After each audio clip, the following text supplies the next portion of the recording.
Bonsoir à tous, merci de nous suivre sur Afrique Sport pour le journal du soir du jeudi 9 mars 2023. Nous l'ouvrons avec Joël Matip. Mais avant de poursuivre, n'hésitez surtout pas de vous abonner sur Afrique Sport pour ne rien manquer de l'actualité footballistique.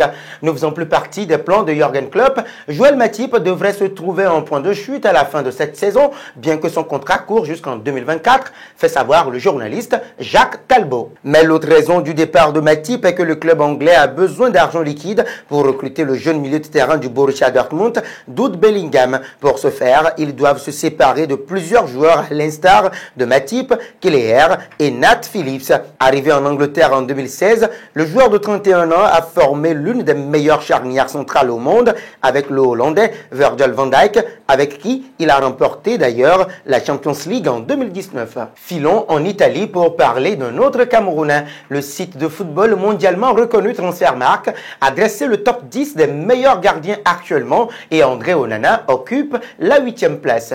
Le principal critère de ce classement est le nombre de clean sheets réalisés depuis le début de la saison dans les 5 grands championnats et toutes compétitions confondues. Et d'après Transfermarkt, André Onana, le gardien de l'Inter Milan, en a réalisé 13, ceci en 26 matchs, ce qui le place à la 8e place du classement. Une performance hors norme quand on sait qu'il ne se fait pas très souvent aider par sa défense.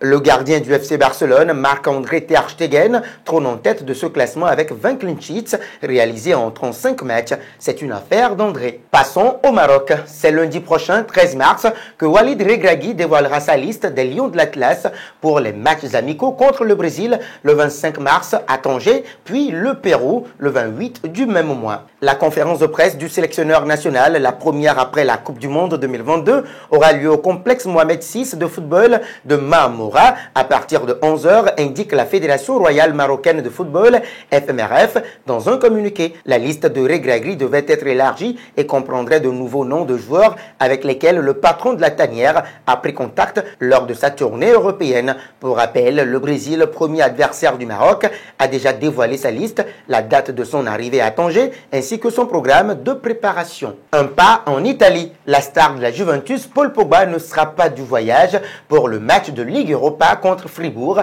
ce jeudi 9 mars. En effet, il a été laissé de côté pour raisons disciplinaires après avoir été en retard au rassemblement mercredi soir, a indiqué une source interne au club.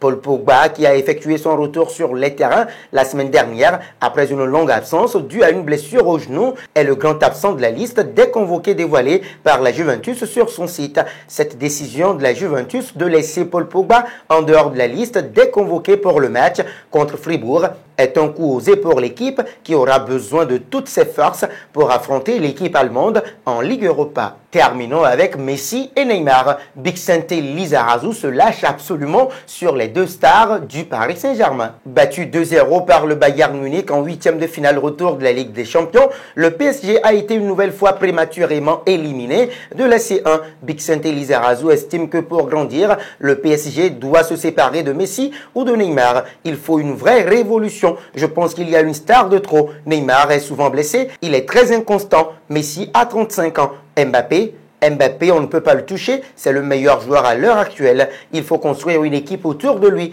La question c'est, est-ce qu'on garde Messi, qui est quand même un très grand pourvoyeur de ballons et un très bon joueur, mais derrière, c'est construire une vraie équipe, acheter à chaque poste les meilleurs joueurs en défense et en milieu de terrain, a déclaré le champion du monde 1998, qui souhaite que le PSG se sépare de l'un des deux anciens joueurs du FC Barcelone pour bâtir une équipe centrée autour de Kylian Mbappé. Lionel Messi est en fin de contrat en juin prochain, tandis que Neymar ne semble plus être convoité par la direction parisienne. Le prochain mercato estival pourrait être une immense révolution à Paris. C'est la fin de ce journal du soir que nous refermons avec la question du jour. Le Paris Saint-Germain doit-il se séparer de Messi et de Neymar? Vos réactions seront attendues en commentaire. Mais en attendant, n'hésitez surtout pas de vous abonner sur Afrique Sport pour ne rien manquer de l'actualité footballistique.